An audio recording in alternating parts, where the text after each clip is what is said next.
Welcome back to Political Misfits on Radio Sputnik, where we bring you news, politics, and culture. Time for our new weekly segment, Foul Play, where we run the tape of the best and the worst in global sports. I'm Bob Schlimmer here with Michelle Whitty. Michelle, I'm pretty excited for this new segment. We're going to, for now, bench our previous weekly Wednesday segment, Avert Your Eyes, our political ad segment. More than happy to switch it out for some sports talk.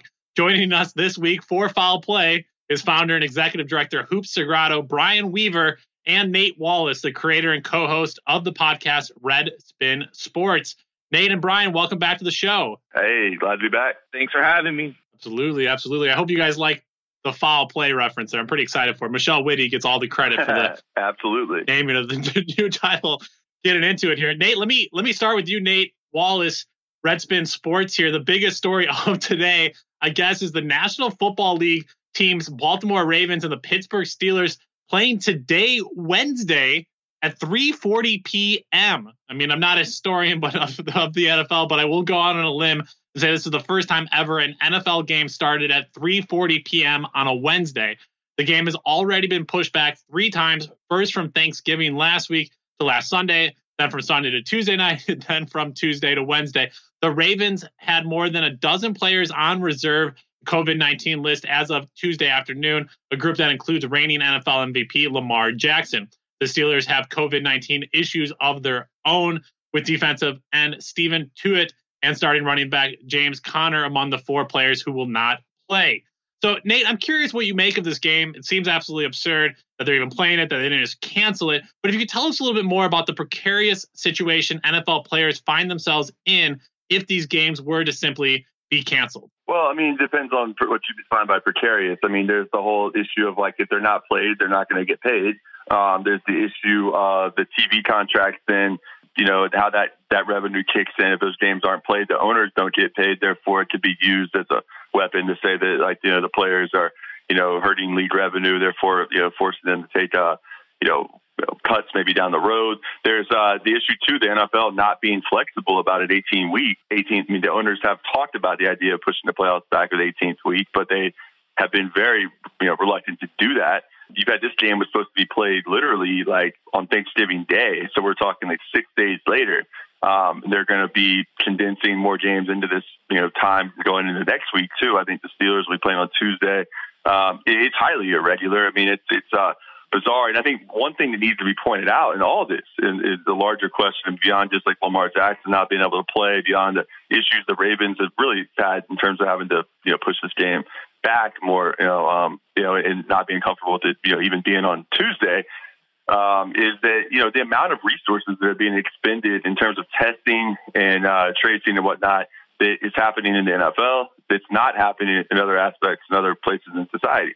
And it just sort of is a great, like, illustration of, like, what happens in not just within capitalist sport in this country, but just within the society that's, like, you know, predicated off, you know, big capital and putting on spectacle, that, you know, these games have to go on to give the, you know, the at least the perception of normality, to give people this idea and it's something to invest meaning into. And, but it's something crazy when you don't have this widespread access to testing on a total social level. Yeah. We talked about all the propaganda against China, and yet they have Stephon Marbury explain their systems and how, quite frankly, superior they are to what goes on in the U.S. So there's a lot of ways you can go at it with this. Yeah, I mean, it's kind of funny. I'm waiting for like the vaccine order of who gets the vaccine. It should be like healthcare workers, seniors and senior center workers, and then sports athletes. That will be the way in which we roll out the vaccine. But it totally makes sense, right? Yeah, I mean, it's absolutely crazy. Bryan Weaver, Robert Griffin III, the former Heisman Trophy winner for the Baylor Bears and former Washington Football Club legend, will be making the start today. So I got a 2-part question for you, Bryan. Are you going to be tuning in to watch the game? And second, is it time for people who are boycotting the league in solidarity with Colin Kaepernick to begin watching football again if they wish to do so? I'm excited for Bobby Three Sticks. I think this is, you know, I think a lot of people who followed Washington football, you know, just really had left a whole bitter taste in their mouth, how that all ended. But 2012 was kind of a magical season, I think, for DC football. And I wish nothing but best for Robert Griffin, and I hope he actually does well in the game. I'll probably just out of morbid curiosity, just because it's so weird to have so many players not be out there. And I just sort of think this is like kind of turning into NASCAR for the car crash. Morbid curiosity, I'll probably turn it in a little bit. As for people who are taking a principled stance of not watching it because of Colin Kaepernick still hasn't been signed. And a lot of it took essentially like civil action by a majority of people in the United States to actually get the NFL to sort of change some policies and sort of acknowledge that there were some problems inherent within the organization. I don't know. Like, it'll be hard for me. I was never like 100% in on the banning the NFL. Like I'm not boycotting the NFL, but like the magic's kind of gone for me a little bit. Like I can take it or leave it. And I think COVID and how they've reacted has kind of made me like even sense that a little bit more, because I mean the financial means of this are just very different than, let's say, how the NBA did theirs. I mean, I think the players and ownership definitely have like a more sort of cohesive sort of working together structure. And I still sort of feel that the NFL kind of has like a Maggie's Farm kind of mentality about how they put the product on the field. Yeah, a mess there in the NFL. And Nate, I'm a huge hypocrite on this one as someone who watches a lot of baseball and a lot of very conservatively owned Chicago Cubs, but I do not think people should be watching the NFL, both in solidarity with Kaepernick and that it is such a violent and abusive sport. I also struggle with the sports fans, and it's not just the NFL, it's all U.S. sports, but I still can't get over that first NFL game this year between the Texans and Kansas City, where the players took a moment of silence for unity at center field, and the fans, the few fans that were in the stage, audibly booed. So, sports is kind of this double-edged sword in the United States. Great gathering point, great way to build community and to connect people. But at the same time, it really also promotes some of the really bad things like toxic masculinity and the U.S. military and the really bad parts of nationalism all wrapped into one. It just makes it really kind of a complex landscape for sports here in the United States. No, it's funny you said about baseball, because I mean, call me complicit or whatever. I'm a huge baseball fan too. And kind of for the fact that it's like, antithetical to football. I mean, I have a hard time tuning away from football. I have a love-hate relationship. I mean, it's definitely taken a huge toll on my life, but it's also been a huge source of like meaning. I don't know if I wouldn't have had the cross-class relationships, the insight, the experiences I had learning about the reality of life for my fellow, mainly where I grew up in Jacksonville, Florida, and Black brothers I played ball with and their families and whatnot, and what they were going through, and really being able to juxtapose that with like the BS reality that a lot of my classmates were going through in school, and how they, wanted to, in a very classist way, wall themselves off from that. Well, going to the football thing, it's just so full of contradictions. I mean, because you have not just the fans that can afford to go to games are like that, but then you have in so many oppressed communities, the condition of capitalism creates a system that breeds alienation. It also is inherently violent, a system that can go and rip people up from their homes, especially during a pandemic. It kind of lays that bare. And there's in the violence that's like underneath all that is the reality of like, people having to, fight it out dog eat dog for a finite amount of resources. And like football is really like, and same with MMA and other combat sports are kind of like, it's why proletarian, kind of like oppressed people, really relate to it. I feel like it's a metaphor for the lived life experience. In terms of Kaepernick and it's weird. The boycott thing is one thing, but you also even when that was going on, I draw the line at buying a bunch of gear basically for the NFL. I mean, people can pirate stuff, whatever. I mean, I want to support players that are trying to do and make stands within, and try to stay informed at least. So, I mean, I'm going to watch. I'm dubious of consumer activism sometimes, but I'm not going to also go out and promote it as if it's uncritically the greatest thing ever. So, sure. A little contradictory response, I guess. Yeah. And Nate, I just want to let you know, I'm wearing my Chicago Cubs hat in response to the video I saw you with Danny Haifung in your Florida Marlins cap. We did lose you in the playoffs, so I'll have to be I don't want to be a sore loser, but I'm repping the team right now. Michelle, you said you're going to tune into the game later on today. What are your thoughts there on sports and boycotts? Yeah, I mean, I miss football, and my boycott is really, I mean, I sort of, curtailed watching a little bit, not specifically about Colin Kaepernick years ago, but just about the traumatic brain injury and just the amount of money people were making on taking this toll. But on taking this toll on the players' bodies. But I will say, I think we talk really sort of casually and in sort of moralistic terms about refusing to watch these different sports. But I have to say, we don't talk about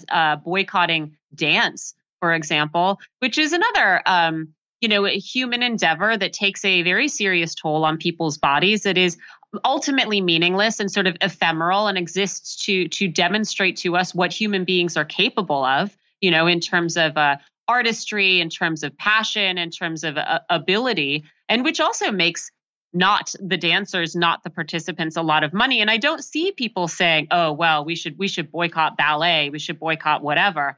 So, I think that, it's very easy to kind of take a moral position on sports that doesn't necessarily hold up when you try to apply the same principles across the board. So, if you want to watch sports, Bryan, I figure it's okay. Thank you. I think the nationalism thing is kind of an interesting argument, Bob, because I'm a basketball person, and so like my nonprofit is based around sort of building bridges between different cultures and races, using basketball as that tool. And I think the NBA showed something very, very different this year. I think that like the whole idea of the back of the jerseys, the messages that you wanted to pass along, Black Lives Matter being put at each of the baselines, the players actually like putting money up for various different causes, having white European players like write, Black Lives Matter in their native languages on the backs of their jerseys. I think that like football in its nature and in its core has aspects of that always has sort of been there underneath that sort of nationalistic sort of tone. I think that if you think about like where basketball is popular and where you think of football being popular, they're kind of different parts of the country. And so I think it's too easy for us to sort of, throw that it brings up the worst sort of elements of nationalism. I think it probably more reflects like the division of the country at the moment. Yeah, I think I'm also being a little biased towards like the last game I went to was a Chicago Cubs game at Wrigley Field. I sat on the bleachers. We happened to be there on Military Appreciation Night. And before the game, they had different members of the military branches take different positions on the field with a military jet flyover. And in that situation, Bryan, it felt more like a war rally or a nationalistic rally that happened to have a baseball game after it. So it is really amazing. I think that's shows my hypocrisy. I think of all the sports, baseball might be the worst of all of the sports, the one I still watch. So I don't hold anything against people that watch the NFL. But in those situations, you do see kind of the hyper nationalism. I wanted to also get your thoughts here, Nate, on the continuation of protests within sports, and if we'll continue to see sports athletes do some type of protest that we saw in the NBA earlier this year. And I'm critical of it because I obviously do not think that voting was more important, unlike what Barack Obama thought, than the boycott that the NBA players did. But that was around racial justice issues. We've seen labor strikes in the past, but I want to kind of also bring in the death of Diego Maradona last week and how he also was a champion for economic inequality and even speaking up and calling out the Pope at one point so famously, that there isn't necessarily a loud voice when it comes to labor within sports that I think is also a potential for there to be a greater movement in the labor movement writ large in this country if sports athletes wanted to speak up. Right, no doubt. So, just to use the NBA thing real quick, it's clear they're going to allow, it's great that Black Lives Matter was on the jerseys you had, and I love basketball. Basketball is a huge part of my life too. And I hear what you're saying. It is true. What Bryan was saying with about the NBA owned players and owners having a closer relationship. I think part of that has to do with the rosters being a little smaller too, and you don't have just such a huge revolving door. It's not quite as many people, but there's also other reasons for that. It's a different sector of capital maybe that owns, NBA teams, even though they're quite reactionary on their own. There's the billionaires, but there's also the issue. But yeah, you're not going to have them with a free. NBA is not allowing anybody to put "Free Palestine" on the back of their jerseys, or they're not going to allow people to say like labor solidarity messages on the back of their jerseys. And there's a reason for that. We know it's sort of like you can wrap up the idea of voting and the idea of identity into something that the neoliberal state and the corporate apparatus that sort of, benefits from the state policy that enables it, is okay with. They feel like they can control that kind of messaging. But once you start getting that class sort of antagonism, it becomes a different thing, which is exactly why Diego Maradona is being character assassinated posthumously. I mean, this guy is a people's champ, and objectively, and granted, on a personal level, he had his issues. I mean, how many people in this country have had issues with cocaine, have had issues with, all sorts of things? I mean, this guy had so many siblings growing up that he was taking care of from like such a young age. He went to Italy, turned down huge amounts of money in coaching to coach like a working class like club in Naples, as opposed to going up to the wealthy northern Italian clubs that are so wealthy. He's despised in the Italian media as a result. The U.S. media has just spit on him basically about his relationship with Fidel Castro and Hugo Chavez, and his strong support of building international solidarity and being a staunch anti-imperialist. So while he, people in fame and the kind of just meteoric fame, like international fame he experienced, it's not a surprise they experience kind of personal problems in their life that end up being massive substance abuse. And it's just ironic that kind of treatment where people are painted sympathetically, to deal with substance abuse from, middle class or upper middle class or super wealthy people dealing with it. It's like with Diego Maradona, it's like major thing we have to really look at and examine his legacy and whatnot, and really kind of drudge through all the negative stuff. And it's not that there's not any there. It's just that I think it's clearly selective, and it's a chance to try to smear someone as not being worthy of like the people's champ status they deserve, which he clearly does, in my opinion. Bryan Weaver, I'm curious your thoughts on that same conversation. No, I think it's kind of interesting. So having most of my professional work happening in Central America, I think I probably see Maradona like in two different lights. One, I just think that the United States, as much as like soccer has become the sport of little kids and middle schoolers, we still just don't really have a very particularly good embrace of the global game.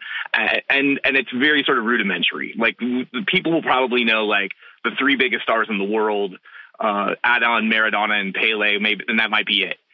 So I sort of think when the American media or when like American talking heads are talking about the legacy of Maradona, I think it comes from that American perspective. So I kind of view that it's ignorant from the beginning.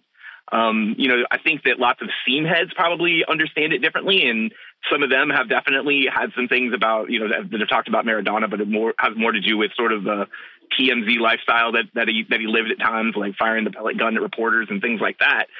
He's going to be remembered for being, one of, if not the greatest soccer player of all time. And I think that that World Club Championship is going to be something that's going to be remembered forever. Here in the States, we only really remember the hand of God line. But like I think globally, I think it's going to be viewed very differently. And I think that even people, the same way that I think that Kobe Bryant was probably sort of looked in one lens and then came out on the other side that's different. I think the same thing is going to happen with Maradona. People may have been like, "Oh, he's pompous," he's puts himself in front of the team. But then, in retrospect, people are going to look back and be like, "What we actually got to witness was something amazing, something magical." And I think that that's going to ultimately be his legacy. But I just don't think that for most American audiences that they really understand like what they were seeing. Yeah, no, it was fascinating. There, speaking of the Pope, there, the NBA players and a few of the Players Association meeting with the Pope, I think just a few weeks ago there, Nate, at the Vatican. So we got to get out of here. Bryan Weaver, let me first just ask you as we head out, where can people go to find more about Hoops Sagrado? And tell us a little bit more about the work. I just think it's so vital, not only what you do with the programming, but the ways in which you stay in these young people's lives well after. Yeah, there's kind of two sections to the program. One is trying to foster the connections and bridges in Mayan communities in Guatemala and in southern Mexico. We use basketball as that tool. And then the second part is giving young people of color the opportunity to like go and travel and see the world in ways that aren't sort of paternalistic, in ways that like it's sort of like their own trip. We've had a lot of kids that have gone on to the university, and sadly we've had a lot of kids who've gone on to the penitentiary. And the most important thing I think is for us is to just try to like stand with them in those aspects of life. And that's something that I think whether it's in Guatemala or whether it's in Southeast D.C., they just need more people in their lives that are willing to sort of stand with them, the margins, and have the margins change the volunteers, not the kids that are standing there. And that's kind of at the core of what our program is. If people want to learn more about us, you can go to Hoops, Hoops, Sagrado, Sagrado.org. Very cool. And Nate Wallace, you're the creator and co-host of the podcast Redspin Sports. Where can people go to find more Redspin Sports? Yeah, so we're on Patreon now. I'm trying to build that up a little bit more to get more stuff coming out regularly. The YouTube channel, and now just pretty much wherever you listen to your podcast. And I'm on weekly every Friday with Sean and Jackie on By Any Means Necessary too, and just kind of whenever we can get stuff out. But yeah, I know, and I wanted to say one thing real quick to Michelle is that the Cheer stuff, I suspect she's watched the Netflix series a little bit, Cheer, that a lot of people have gotten into, because there's definitely a lot to chew on with that, and maybe that'll be another topic some other day. All right, cool. Let's do it. All right, we'll have you back soon. Nate Wallace of Redspin Sports, Bryan Weaver of Hoops Sagrado. Bryan, Nate, thank you so much for joining us. That was our weekly segment, Follow Play, where we run the tape of the best and worst in global sports. With that, we turn to one last break. Political Misfits, Radio Sputnik, live in D.C. We're back after this.